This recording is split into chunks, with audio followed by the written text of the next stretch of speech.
Olá a todos, sejam bem-vindos então à nossa edição aí especial do nosso programa Segundo o UERJ, né, que é fazendo então a temporada aí final de 2023, com então a correção do primeiro exame de qualificação que foi nesse domingo, agora então dia 4 de junho, né, de 2023, né, então tivemos aí então a primeira exame de qualificação da UERJ. E hoje vamos ver então como é que foi aí a parte de matemática, tá? Então, lembrando sempre, claro, de se inscrever, de curtir, comentar e compartilhar aí então os nossos vídeos. E eu sou o William Pessoa, então eu sou seu professor hoje aí da parte de matemática. Então vamos às questões.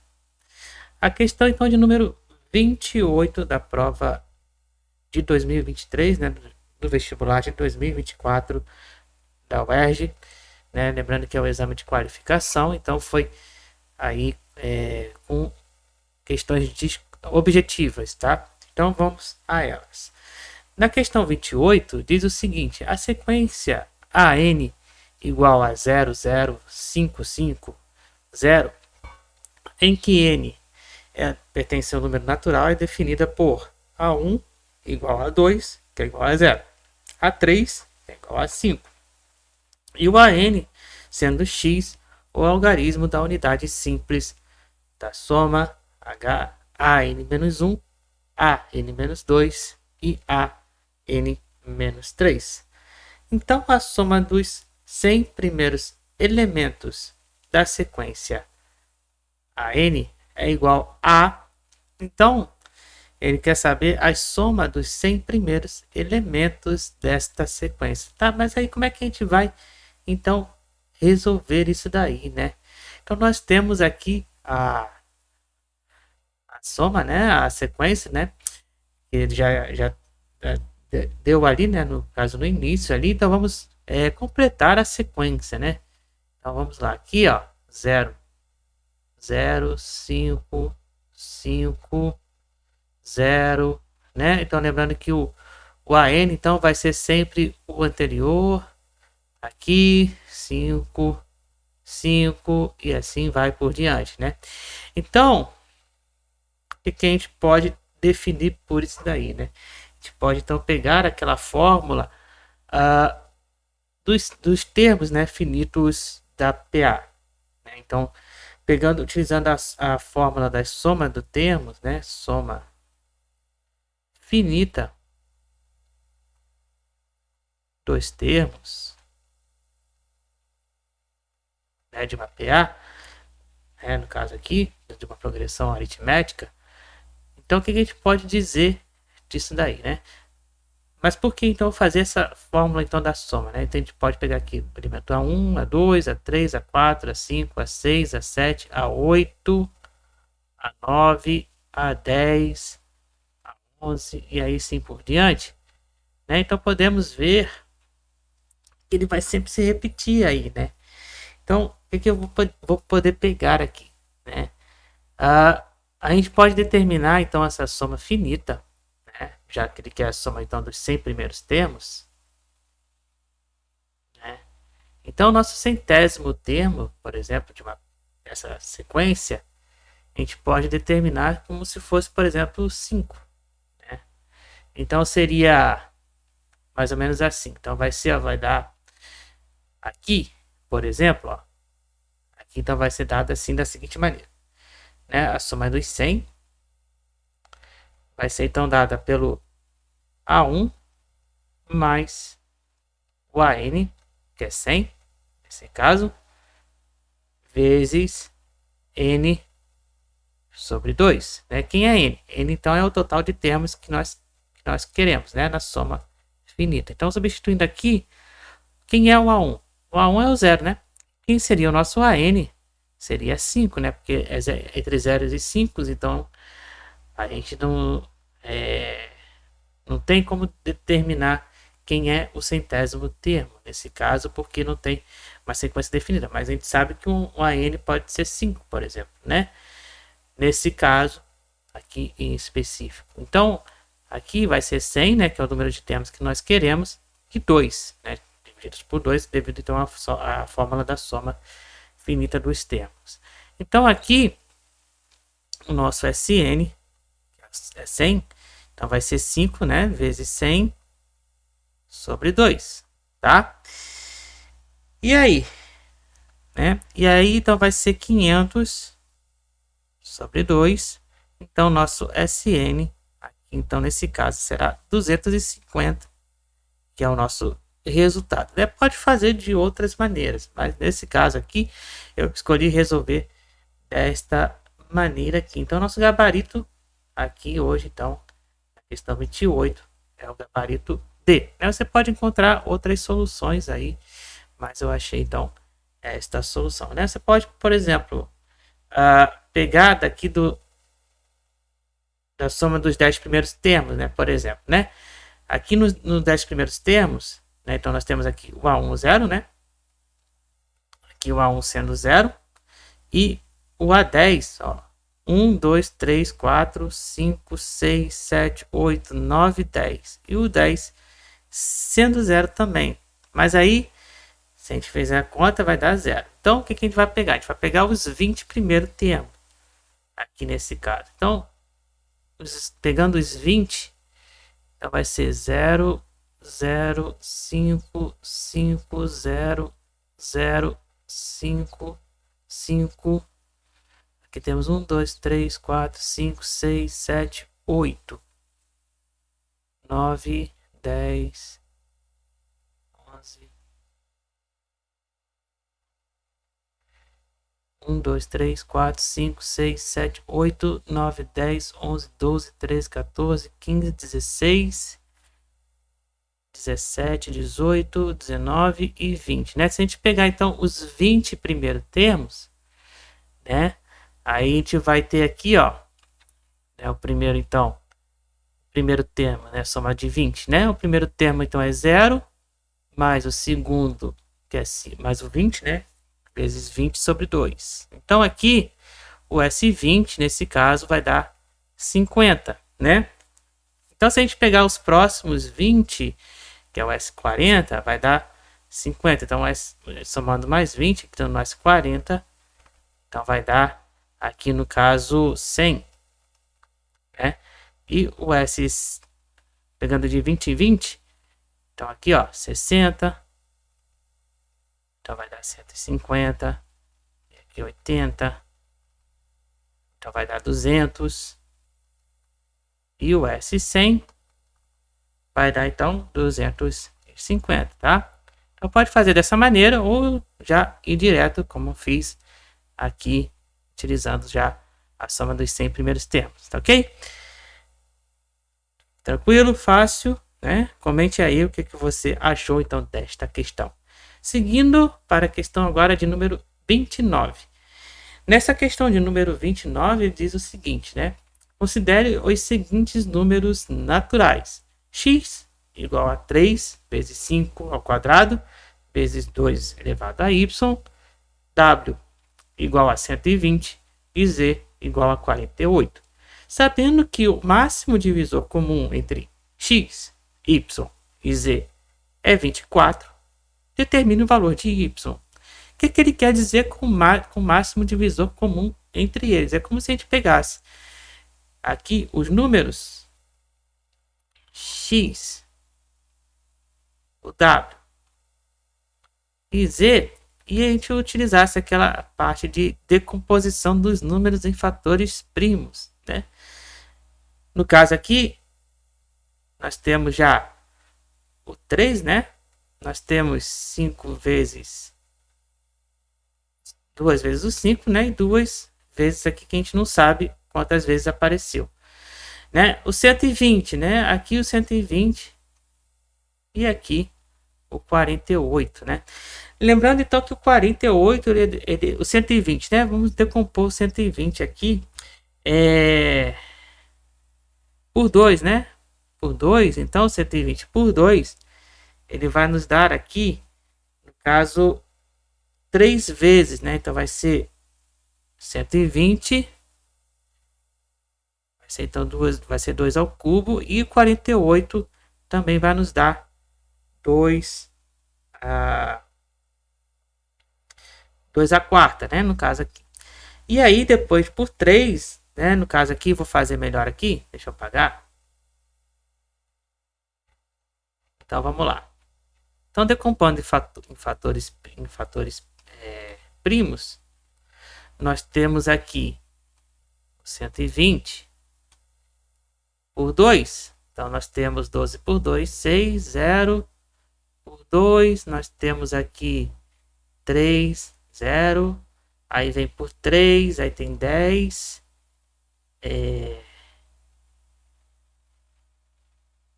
Não, no caso aqui seria por 2 de novo, né? Aí aqui vem 15, né? Aí aqui vem por 3, aqui vem 5, e aqui 5 e 1. Então, nós temos aqui 2 elevado ao cubo, né? Vezes 3, vezes 5, tá? Então, essa é a decomposição do 120. Agora, do 48. Do 48, nós temos aqui por 2, 24. Por 2 vai dar 12. Por 2 vai dar 6. Por 2 vai dar 3. E por 3 vai dar 1. Então, nós temos aqui 2 elevado à quarta vezes 3, né? Então, se a gente organizar isso aqui, né? Então, nós temos o x, né? Equivalendo então a 3 vezes 5 ao quadrado vezes 2 elevado a y. Nós temos o w, né, que é 120, que é igual a 3 vezes 5 vezes 2 elevado ao cubo. Nós temos o z igual a 3 vezes 2 elevado a quarta. Né? Quem é, então, o máximo? Quem é o divisor comum entre esses três? Né? Lembrando que o divisor comum é aquele cara que divide todos ao mesmo tempo. Então, vamos pegar aqui quem divide todos ao mesmo tempo. Então, quem divide aqui ao mesmo tempo? Nós temos o 3, nós temos aqui o 3, nós temos aqui o 3, tá? Nós temos também o 2, né? Porém, aqui é 2 a quarta, né? Só que aqui, então, 2 a quarta, vou ter que, então, separar aqui e colocar 2 ao cubo. 2 ao cubo vezes 2, tá? Porque o divisor comum aqui tem que ser assim, ó. Calma aí. Então, aqui vai ser 2 ao cubo vezes 2, tá? Então, aqui o que divide aqui com 1 vai ser esse 2 ao cubo, que aparece igual aqui, que aparece igual aqui, que aparece igual aqui. Então, vai ser 3 vezes 2 ao cubo. Então, no caso aqui, o divisor comum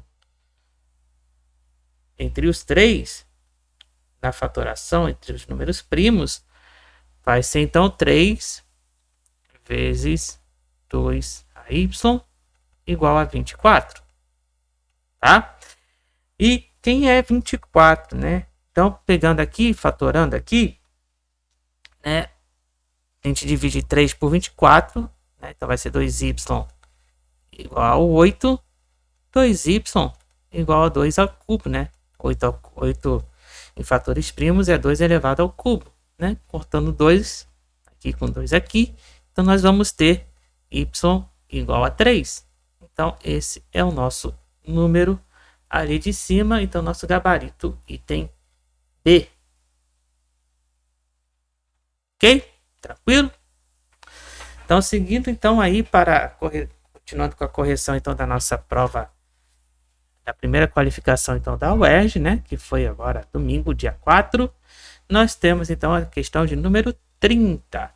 Na questão de número 30, diz o seguinte: a figura a seguir representa um prisma reto com aresta lateral de 10 metros e sua base é um trapézio, com 3 lados medindo 3 metros, com 3 lados medindo 3 e o quarto lado medindo 6 metros, né, como mostra então aqui na figura abaixo, certo?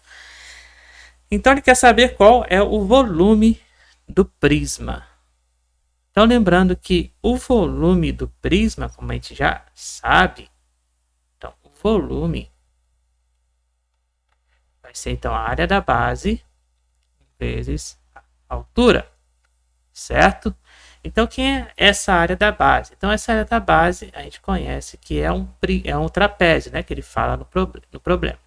Então, o trapézio nós temos a base maior mais base menor vezes a altura do trapézio divididos por 2. Mas a gente não sabe quem é essa altura do trapézio, mas ele já nos dá os lados dele. Então, o que a gente vai ter que fazer? Descobrir quem é essa altura. Então, descobrindo quem é essa altura, né, a gente faz aqui, ó, prolonga esse vértice aqui, né? Então, a gente descobre aqui um triângulo retângulo, né? A gente divide, então, esse trapézio em 3 partes, né? Sendo o quadrado no meio, medido 3, né? De lado 3. E aqui nós temos uma medida de A e outra medida de A que a gente não sabe, que a gente quer descobrir para poder achar o valor do verde aqui da altura, né? Então, para achar aqui, né, a gente sabe que o todo mede 6 metros. Então, para a gente saber o valor daquele Azinho, então a gente vai pegar 2A, né? 2A mais 3, vai dar então igual a 6, certo? Então, 2A vai ser igual a 6 menos 3. 2A igual a 3. Então, o valor de A vai ser 3 meios. No caso, metros. Certo? Que a gente está trabalhando então com metros. Já achamos o valor de A. Então, para achar o valor de H, deixa eu fazer com outra caneta aqui. Então, para achar esse valor da altura do trapézio, nós temos que utilizar aqui o nosso famoso Pitágoras, certo? Então, utilizando Pitágoras neste problema, nós vamos ter quem? Quem é a hipotenusa? É 3, né? 3 ao quadrado, igual. Quem vai ser o nosso valor de H? É H ao quadrado, mais 3 meios ao quadrado. Né? Que a gente achou ali o valor de A. Então, aqui vai dar 9 mais H ao quadrado, mais 3 meios ao quadrado, 9 quartos. Né? Pelo princípio da igualdade, eu posso manter o valor de H aqui, então vai ser 9 menos 9 quartos. Né? Então aqui, o que eu vou fazer? Utilizando aquele princípio do número misto, né? De fração, aqui então eu vou multiplicar e subtrair, né? Então vai ser 36 menos 9, então H ao quadrado vai ser igual a 27 quartos. Portanto, a raiz, H vai ser a raiz de 27 quartos, tá? Vou passar aqui para cá. Então, o nosso H, quem é a raiz de 27? Então, raiz de 27 e raiz de 4. Então, nós sabemos que H vai ser, então, 3, raiz de 3, e aqui vai ser 2, tá? Então, esse é o nosso valor da altura, tá? Da altura do trapézio, tá bom? E aí, agora a gente já pode calcular a área da base, né? Então, calculando a área da base, então nós temos aqui, então, o nosso valor da área da base.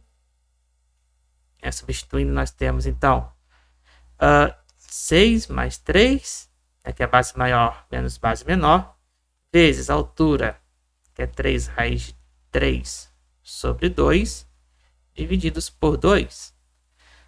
Então, a nossa área da base vai ser, aqui vai dar 9, 9 vezes 3, 27.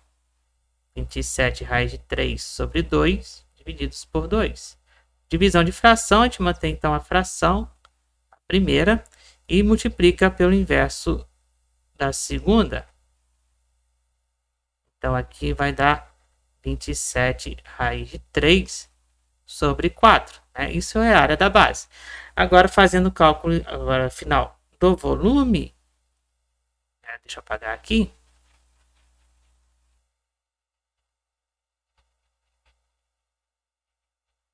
Então agora o nosso volume, né, fica fácil da gente resolver. Deixa eu apagar aqui.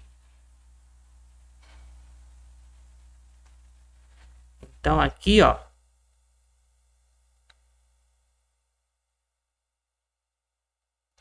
então nosso volume vai ser então dado pela área da base, né, que é 27 raiz de 3 sobre 4, vezes a altura do prisma, que é 10 metros. Então aqui simplificando por 2, né, vai dar 5, aqui vai dar 2, então nosso volume vai ser então de 135 raiz de 3 sobre 2 metros cúbicos. Então nosso gabarito da questão de número 30 é o item A. Ok? Seguindo, vamos para a questão de número 31. Na questão de número 31 diz o seguinte, que aqui nós temos então os azulejos quadrados ABCD, DFG, FH e J. Foram dispostos em um mostruário conforme ilustrado na imagem. Nesse arranjo, os vértices B, C, E, H, I são colineares, né? Então está tudo na mesma linha ali, como vocês podem observar. As medidas das áreas revestidas pelos azulejos, né, ABCD, DFG e FGHI, em centímetros quadrados, são respectivamente 93, 157 e X. O lado em centímetros do azulejo de menor área é igual a, ele quer saber o lado de menor área, né, que é esse aqui, né, esse daqui. Então vamos reparar o seguinte. Vamos reparar aqui o seguinte. Vamos reparar, né, que, sabendo que todos eles são quadrados, então nós temos aqui o seguinte. Vamos reparar aqui, ó, nesse lado de DC.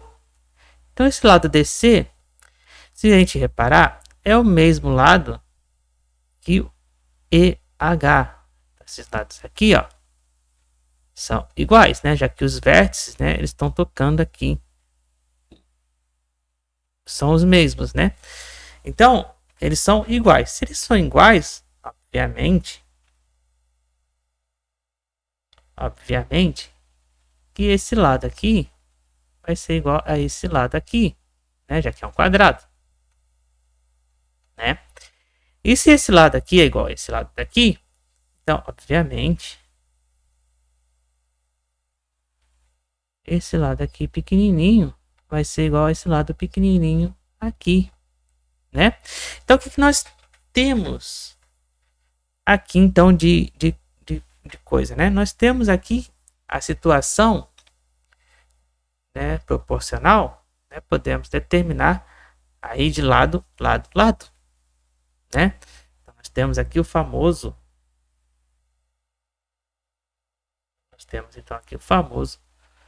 lado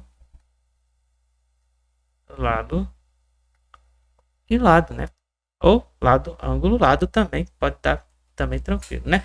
Então, sabendo dessa proporcionalidade, o que então podemos dizer então sobre o lado menor FH?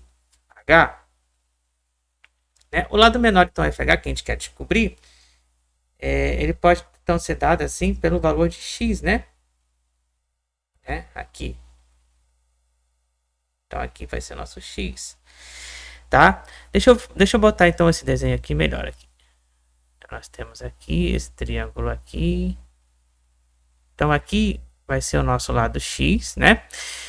Nós sabemos que a área do quadrado, né, é quem? É a ao quadrado, né, igual a o valor da sua área, né? No caso aqui 93 e por aí vai. Então, o nosso lado aqui é raiz quadrada do valor da área, certo? Então,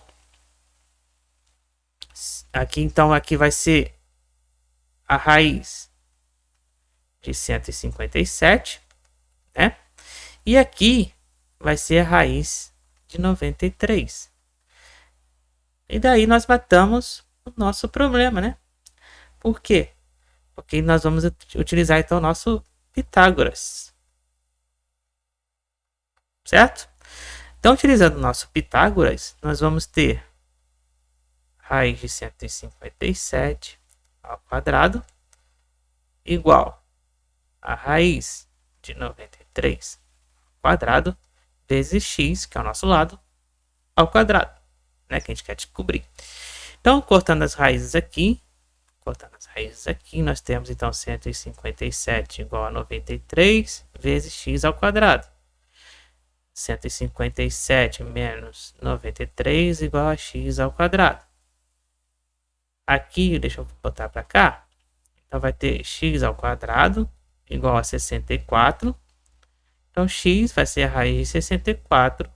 Então, x, do nosso lado, vai ser então de 8 centímetros. Então, o lado do quadrado menor, do azulejo menor, é de 8 centímetros. Então, nosso gabarito item D. Ok? Entendido nesse caso, né? Podemos então fazer a definição por lado, ou por lado, ângulo, lado, né? Já que eles são quadrados, né? Então, aí, a gente, utilizando Pitágoras, né? A gente mata o nosso problema. Tá certo? O que você achou dessa questão? Né? Comente aí nos comentários abaixo. Seguindo, então, para a nossa questão de número 32, né? Agora, dessa vez, vamos trabalhar com retas. Observe o gráfico, observe o plano cartesiano no qual estão representadas as funções f e g. O ponto P de interseção entre os gráficos dessas funções possui a abscissa cujo valor é. Então ele quer saber qual é o valor de x, né? Aqui, né? Que é o ponto W que está aqui nesse gráfico. Então vamos lá. Vamos primeiro fazer então aí as nossas retas, né? Então as nossas retas serão compostas por duas, né? Lembrando que a nossa reta é sempre dada por y igual a m x mais o a, né? Que é o ponto de coeficiente, né? O coeficiente é termo independente. Então, nosso m quem é? Nosso m é o coeficiente angular. Então, o m vai ser dada pela variação de ΔY sobre ΔX, né? E o nosso a é dado sempre aonde a reta corta o eixo y, né? Então, nosso termo independente é sempre onde a reta corta o ponto y. Então, nossa reta f, vai ser definida por quem? Nossa f, então, vai ser definida por y igual a variação, então, de ΔY. Né? Então, 15, né? Então, vai ser final menos inicial. Então, vai ser 15 menos 0 sobre o final menos inicial, que está batendo ali, então, é 5 menos 0. E o nosso coeficiente então, do termo independente, no caso, é 15, né? Que tá é mais 15, por quê? Porque ele está, então, no ponto positivo. Só que aqui, no caso, a reta, então, está decrescendo. Então, aqui a reta está decrescendo. Então, no caso, aqui é menos o mx, né? Porque a reta está no sentido decrescente. Então, nosso f vai ser então definida por menos 15 sobre 5x mais 15.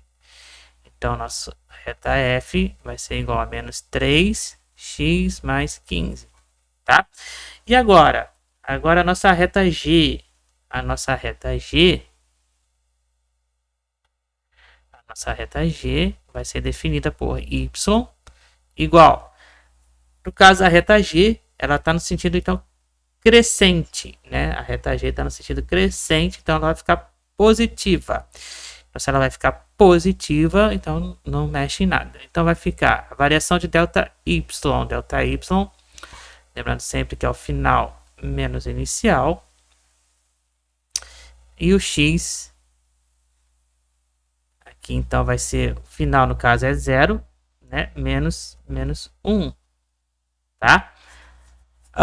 X mais o ponto que corta o x ali no caso é menos 1. Então aqui vai ficar... não, é o ponto 1, né? Onde corta o eixo y. Então o g, a reta g, y, vai ficar 1 sobre 1, x mais 1. Então a nossa reta g vai ser y igual a x mais 1, tá? E aí como é que a gente vai achar então esse ponto de interseção? Então esse ponto de interseção entre as retas, que a gente vai fazer é igualar. A gente vai igualar as retas. Igualando as retas f e g, então vamos ter o seguinte, né? 3x mais 15 igual a x mais 1. E aí, menos 3x, passando x para um lado e número para o outro, menos x igual a 1 menos 15. Então, menos 3, no caso, menos 4, né? Menos 4x vai ser igual a menos 14. X vai ser igual a 14 menos sobre 4. Portanto, x vai ser igual a 7 meios. Então, esse é o nosso valor de x, né? Que no caso é o valor de w que ele quer ali. Então, nosso gabarito, item C, tá? Tranquilo? Acharam tranquilo? Fácil? Né? Deixa aí nos comentários. Vamos seguindo para a questão de número 33. Na questão de número 33, diz o seguinte, né? Os clientes de um banco podem, então, realizar apenas duas operações financeiras, que são o seguinte, né? Fazer investimento e que rendem juros compostos a uma taxa mensal de 1% ou pegar empréstimos cujo com juros compostos a uma taxa de mensal de 5%. O banco, então, usa o dinheiro dos investimentos para conceder os empréstimos, obtendo lucro nessas transações. Considere que um cliente, então, investiu R$1.000 e o que o banco, então, emprestou esse valor a um cliente Y. Após 12 meses, o cliente, então, recebeu o montante pela aplicação nesse período. E o Y quitou o empréstimo, admitindo, então, que 1,01 elevado a 12 é igual a 1,13 e 1,05 elevado a 12 é igual a 1,80. O lucro em reais obtido pelo banco com essas duas operações financeiras é igual a... Então, ele quer saber qual é o lucro obtido pelo banco durante essas operações financeiras aí. Então, nós temos aqui duas operações, né? Que é o investimento e empréstimo, né? Então, todos os dois, lembrando que é juros compostos, juros compostos e juros compostos. Então, a forma dos juros compostos, né, que a gente já sabe, que a gente já trabalhou algumas vezes por aqui, né, é dada pelo montante igual ao capital inicial vezes quem? Vezes 1 mais a taxa, que aí, vezes o t, que é dada em tempo, né, pode ser ano, mês ou semanas, né? E aí nós temos então a nossa fórmula dos juros compostos, né? O que eu vou dizer com isso, né?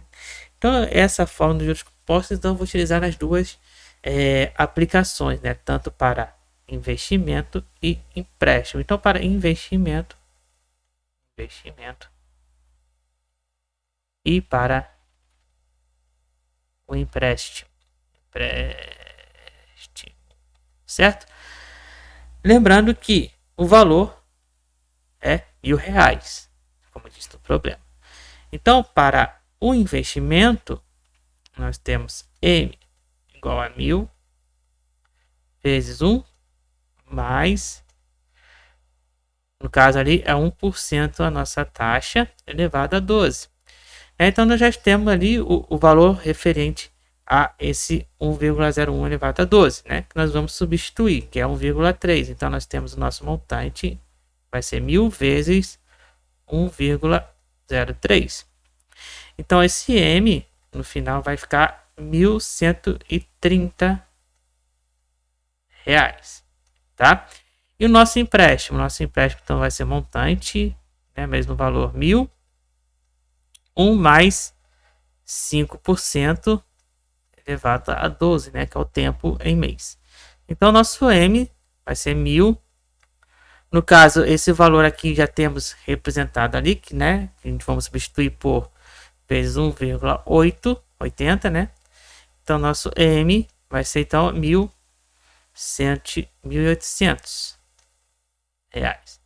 E o lucro, né? O que é o lucro, né? O lucro entre essas duas operações, então, a gente vai pegar o empréstimo e subtrair, né? A gente vai fazer subtração entre as duas operações. Então, a gente vai pegar 1.800 menos 1.130 e esse valor então vai ser de 670 reais, que é o lucro obtido então entre essas operações. Então nosso gabarito aqui nessa questão é o item C. Ok? Seguindo então para a nossa última questão, né, que foi aí então na primeira aplicação da prova da UERJ, né? Deste ano então de 2023, né, para o vestibular de 2024, diz o seguinte: para fazer o sorteio de um livro, 4 amigos colocaram 3 bolas brancas e 2 bolas pretas em uma caixa. Decidiram então que o primeiro a retirar a bola preta ficará com o livro. Na ordem alfabética de seus nomes, cada um tira a bola ao acaso sem devolvê-la à caixa. Qual a probabilidade de o terceiro amigo então retirar a primeira bola preta e ficar com o livro é igual a? Então, ó, aqui, ó, nesse caso, ó, sem devolver, ó, sem devolver. O que isso significa? Significa então que vai sair da caixa. Então nós temos aqui, então no total de na caixa, então 3 bolas na cor branca e 2 bolas na cor preta, totalizando assim total de 5 bolas que há dentro da caixa, tá? Mas lembrando que o primeiro a retirar a bola preta então recebe o livro, né, de prêmio. Então vamos lá. Então o que nós temos que fazer aqui? Nós temos que fazer o produto das probabilidades, né? Então aqui o produto das probabilidades. Então nosso produto vai ser a seguinte. Né? No caso, por exemplo, se o primeiro retirar a bola branca. Se o primeiro retirar a bola branca, a probabilidade então é de 3/5. O segundo também vai retirar a bola branca, né? Porque ele fala que na ordem alfabética que é o terceiro. Então, olha só.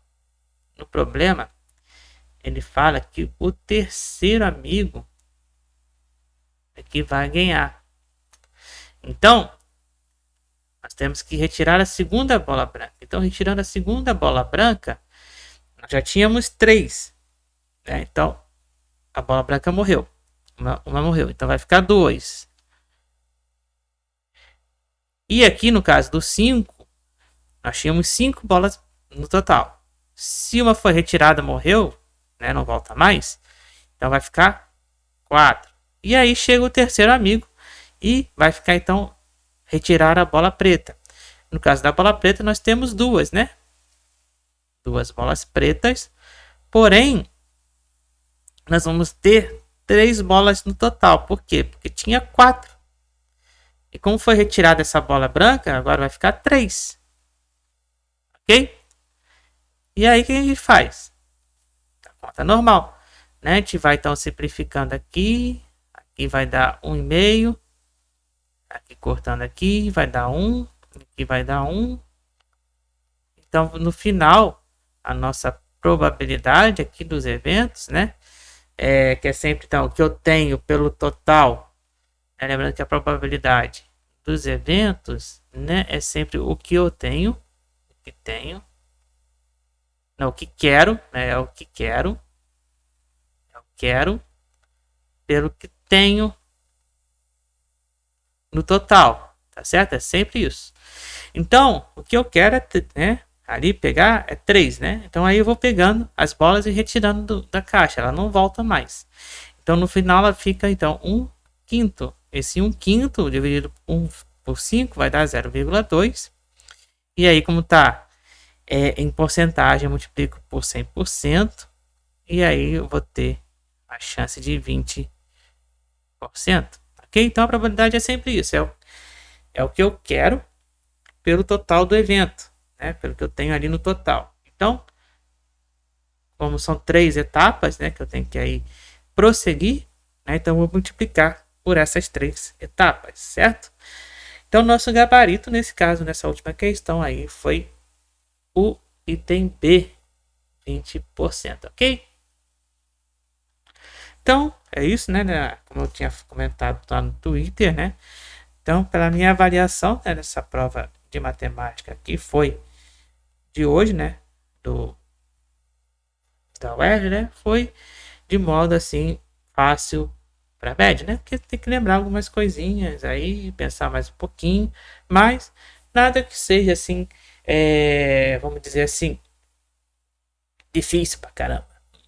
Para mim não chegou a ser aquele cabuloso, como já aconteceu alguns anos anteriores. Né? Foi uma prova assim tranquila, né? Fácil de resolver, né? Tranquilo de fazer, muito mais fácil que geralmente as do Enem.